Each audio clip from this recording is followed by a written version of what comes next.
जय हिंद साथियों, मैं अमित सर आप सभी का स्वागत करता हूं। कॉन्स्टिट्यूशन के ऊपर हम वीडियो सीरीज तैयार कर रहे हैं और उस वीडियो सीरीज का ये नया वीडियो लेक्चर है और इस वीडियो लेक्चर को आप इस पिक्चर के माध्यम से समझ सकते हैं। इस पिक्चर में वो तमाम शख्सियत शामिल है जो ड्राफ्टिंग कमेटी के सदस्य थे, इंक्लूडिंग BN राव, जो संविधान की बनाने की जो ड्राफ्टिंग कमेटी थी उसके सदस्य नहीं थे, लेकिन हाँ एक कॉन्स्टिट्यूशनल एडवाइजर जरूर थे। तो ये ड्राफ्टिंग कमेटी के ऊपर आज हमारा टॉपिक है और ड्राफ्टिंग कमेटी इतनी इंपॉर्टेंट है कि उसको नहीं समझा तो आपने संविधान को बनाने की पूरी प्रोसेस को ही नहीं समझा। क्यों नहीं समझा? क्योंकि यह वह समिति थी जिस समिति को काम दिया गया था भारत के संविधान के निर्माण का। इसीलिए हम डॉक्टर बाबा साहेब अंबेडकर को भारतीय संविधान का आर्किटेक्ट कहते हैं, यानी कि बाबा साहेब अंबेडकर को हम भारतीय संविधान का निर्माता कहते हैं। क्यों कहते हैं? क्योंकि ये ड्राफ्टिंग समिति के अध्यक्ष थे और अध्यक्ष होने के नाते इन्होंने महत्वपूर्ण अहम भूमिका निभाई थी किसमें? भारत के संविधान को बनाने में। चलिए साथियों, आज हम बात करते हैं ड्राफ्टिंग कमेटी के ऊपर। ड्राफ्टिंग कमेटी यानी कि प्रारूप समिति, हिंदी में हम उसको प्रारूप समिति कहेंगे। प्रारूप समिति, प्रारूप का मतलब होता है कच्चा मसौदा। कच्चा मसौदा क्या होता है? जब कोई भी कानून, पक्का कानून अर्थात अधिनियम बनता है, कानून बनता है, तो उस कानून को बनाने से पहले उसका कच्चा नमूना, उसका कच्चा डाटा तैयार किया जाता है, उसको हम प्रारूप कहते हैं, ड्राफ्ट कहते हैं। और ड्राफ्ट जब बनता है अधिनियम तब वो कहलाता है कानून। तो हम बात करते हैं ड्राफ्टिंग कमेटी के ऊपर। ड्राफ्टिंग कमेटी, सबसे पहले तो इंट्रोडक्शन देखते हैं। ड्राफ्टिंग कमेटी के इंट्रोडक्शन के ऊपर हम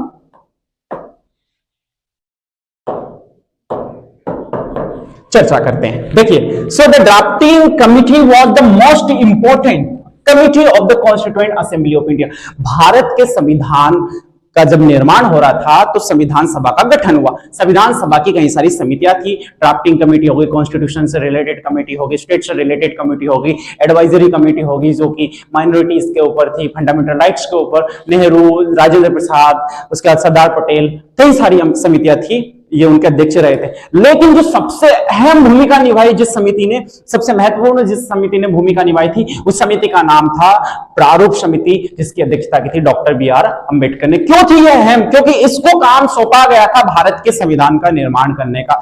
भाई आप देखिए कि आपको भारत का संविधान बनाना, आपको देश का संविधान निर्माण करना और आपको महत्वपूर्ण भूमिका दे दी गई। तो आपकी महत्वपूर्ण भूमिका होने के नाते आपके पास रिस्पॉन्सिबिलिटी यानी कि जिम्मेवारी, जिम्मेदारी और उत्तरदायित्व कहीं ज्यादा है बाकी उन कमेटियों की तुलना में जिनको अन्य काम सौंपे गए। इसलिए ये कमेटी सबसे महत्वपूर्ण कमेटी थी। आगे हम बात करते हैं, it was responsible to preparing for the draft of the Indian constitution को बनाने के लिए और based on the principle and the decisions adopted by the constituent assembly. संविधान सभा के द्वारा जो भी निर्णय लिए गए थे, जो भी डिबेट्स थी, जो भी डिसीजंस लिए गए थे, उन डिसीजंस, उन निर्णयों के बेस पे ये ड्राफ्टिंग कमेटी उसको एनालाइज करती थी, उसका विश्लेषण करती थी और विश्लेषण के बाद में सर्वसम्मति के साथ में उन प्रावधानों को नए संविधान के बनाने में या जो फाइनल संविधान के बनाने में आगे पहुंचाती थी, उसको फाइनलाइज करती थी। ये बात हम देखते हैं आगे। So it is often called the heart and the soul of the constituent assembly. से कॉन्स्टिट्यूएंट असेंबली का हार्ट एंड सोल कहा जाता है। जिस तरीके से हमारा शरीर होता है, शरीर में देखिए के ऊपर कहीं डिबेट हो सकती है कि शरीर में आत्मा का वास होता है कि नहीं होता है। अष्टवक्र गीता कहती है ना आत्मा भावेषु, कि शरीर में आत्मा का वास होता ही नहीं है। तो भाई ये जो सोल वाला कंसेप्ट है, यहाँ पे मेनली हम देख रहे हैं कि बॉडी में बिना कॉन्शियसनेस के बॉडी आपकी कुछ नहीं, आपकी बॉडी एक खोखला कंकाल तंत्र है।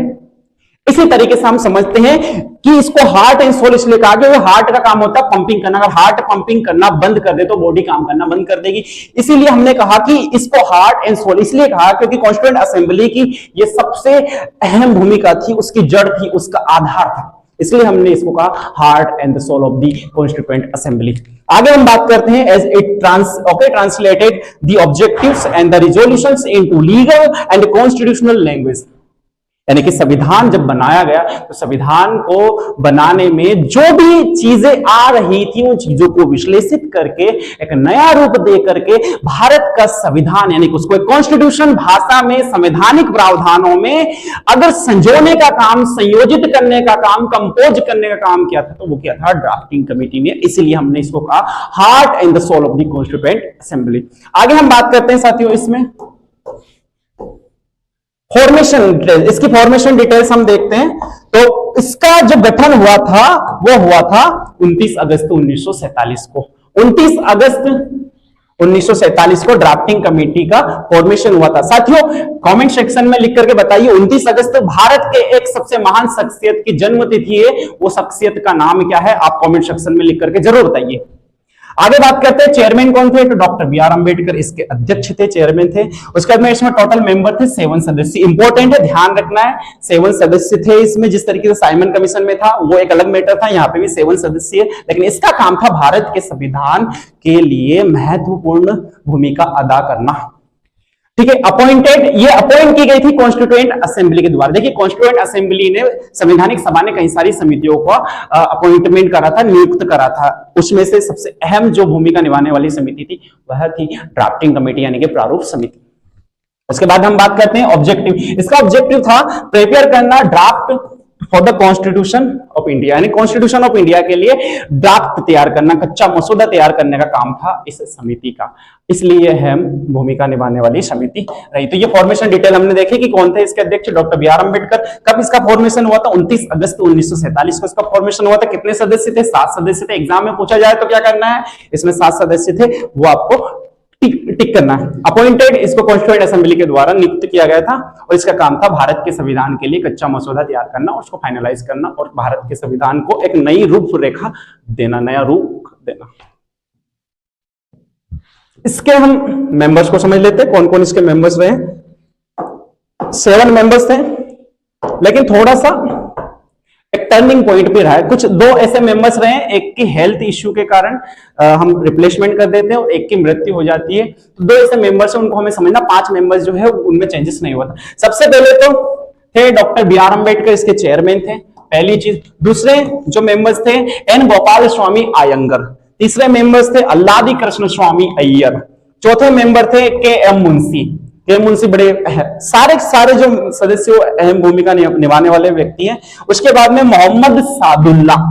उसके बाद में 6th नंबर पे, यहां पे हमें थोड़ा ध्यान रखना है, बी एल मित्तर। बी एल मित्तर जो थे, इनको रिप्लेस कर दिया था, इनकी हेल्थ इश्यूज के कारण जो रिप्लेसमेंट हो गई थी, रिप्लेसमेंट वाले इनको चेंज कर दिया था। किसके द्वारा, एन माधव राव। एन माधव राव यानी कि बी एल मित्तर की जगह, मित्तर की जगह पे एन माधव राव जो है वो आ जाते हैं। उसके बाद में डीपी खेतान जो होते हैं, ये 7वें सदस्य होते हैं, ये पद पर रहते हैं, इनकी मृत्यु हो जाती है और मृत्यु के उपरांत 1948 में इनको रिप्लेस कर दिया था है टीटी कृष्णमाचारी नाम के नए सदस्य थे। तो ये 7 सदस्य रहे, B R Ambedkar, N Gopalaswami Ayyangar, Alladi Krishnaswami Ayyar, K M Munshi, Mohammad Saadulla, B L Mitter, DP Khaitan, ये 7 सदस्य। लेकिन ध्यान रखना बी एल मित्तर को रिप्लेस कर दिया गया था एन माधव राव के द्वारा और डीपी खेतान को रिप्लेस कर दिया गया था टीटी कृष्णमाचारी के द्वारा। अब आगे बात करते हैं इसी वीडियो लेक्चर में। ये आप देख सकते हैं सदस्य डॉक्टर बी आर अम्बेडकर बैठे हुए, बाकी लोगों को आप आइडेंटिफाई कर सकते हैं। इसी में बी एन राव है और इसमें बाकी के जो 6 अन्य सदस्य वो इस पिक्चर में बैठे हुए हैं। ठीक है, आगे कैसे फंक्शंस करा, functions of the functions and work of the drafting committee. Drafting committee ने कैसे काम करा, देखिए। सो प्रिपेयर करा क्या, प्रिपेयर्ड ओके दी इनिशियल ड्राफ्ट। इनिशियल ड्राफ्ट यानी कि प्रारंभिक तौर पे जो संविधान बनाने से संबंधित जो प्रावधान थे उनको तैयार करने का काम किसने करा था, ओके। ये किस बेस पे करा था ड्राफ्टिंग कमेटी ने, based on the constitutional adviser जो बी एन राव थे, उनके ड्राफ्ट के बेस पे, जो अक्टूबर 1947 में बी एन राव, देखिए अगस्त 29 अगस्त को इसकी स्थापना हो जाती है। अगस्त के बाद में सितंबर और अक्टूबर 1947 में बी एन राव एक ड्राफ्ट तैयार करते हैं। उस ड्राफ्ट के बेस पे ड्राफ्टिंग कमेटी अपना काम आगे बढ़ाती है, क्योंकि बी एन राव की भी अहम भूमिका है। अगर सेकंड नंबर पे पूरी संविधान सभा में सबसे अहम भूमिका थी तो वो थी बी एन राव की। फर्स्ट किसकी थी, फर्स्ट थी डॉक्टर बी आर अम्बेडकर की। आगे हम बात करते हैं incorporated recommendations of various committees of the constituent assembly. देखिए ड्राफ्टिंग कमेटी के अलावा अन्य कमिटीज भी थी, उन कमिटीज ने अलग अलग मुद्दों के ऊपर, अलग अलग विषयों के ऊपर अपनी राय, अपनी ओपिनियंस, अपने निर्णयों को जो है ड्राफ्टिंग कमिटीज को सौंपा था। अब जब इसको सौंपा तो इसने देखा कि भाई इन चीजों के ऊपर इस तरीके से एनालिसिस करके इस तरीके से हम निर्णय ले सकते हैं और इस तरीके से हम ड्राफ्ट जो है भारतीय संविधान को बनाने में तैयार कर सकते हैं। तो इसका काम था जो भी अन्य समितियां थी उनकी ओपिनियन के बेस पे, उनकी डिबेट्स के बेस पे काम करना।